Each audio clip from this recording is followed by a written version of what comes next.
It is a high-stakes game where the players are world leaders and the wager is the world's economy. Prime Minister George Papandreou of Greece had planned to put a bailout offer to a countrywide vote. Now that nearly sent chaos into the world's financial markets, but there was a sudden change of heart with the Prime Minister abandoning the plan that could have put his country in default.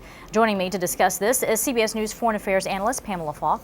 And behind the scenes though, Pam, let me ask you this. What was going on? Why this change of heart? How did this come about? Well, the Papandreou plan was intended to bring the Parliament onto his side. There were incredible divisions. It wasn't clear that they would all support it, the opposition, and it was to stop them, the opposition, from having a bully pulpit to criticize this bailout program, which of course adds incredible amounts of austerity to an already suffering Greek population. So that was the idea. Once that sent shivers through the international markets, he pulled back and changed his mind, and he did get more support from the Parliament.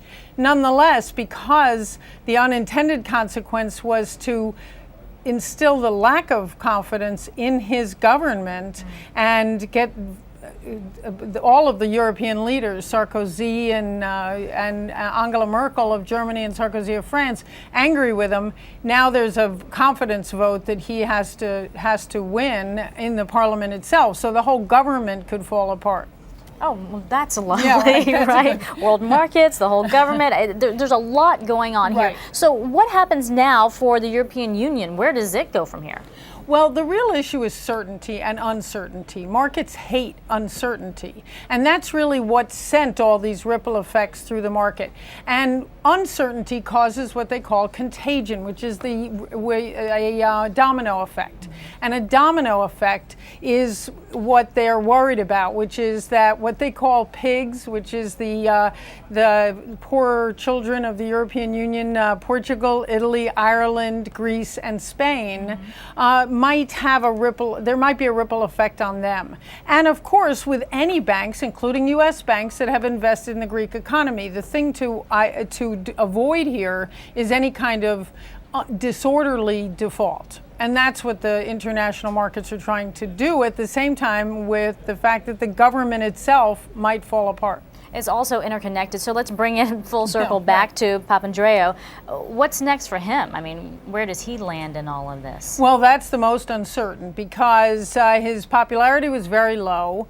It's having a ripple effect, for example, on Italy, where Berlusconi's popularity is also very low, and they're worried about all these other economies, including Portugal. But his popularity is very low. So if he lacks the confidence in a parliament, they can vote someone else in. It's a parliamentary system, and that would also change the dynamic. In other words, the new prime minister would have to renegotiate this bailout.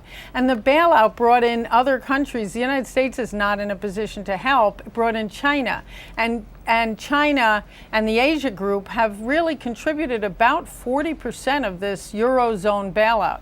Now, this isn't all of the European Union. You asked about the European Union. It's called the Eurozone, which is a subset of the European community and the European Union. But the European Union does account for about 20% of the world's economy as a unit.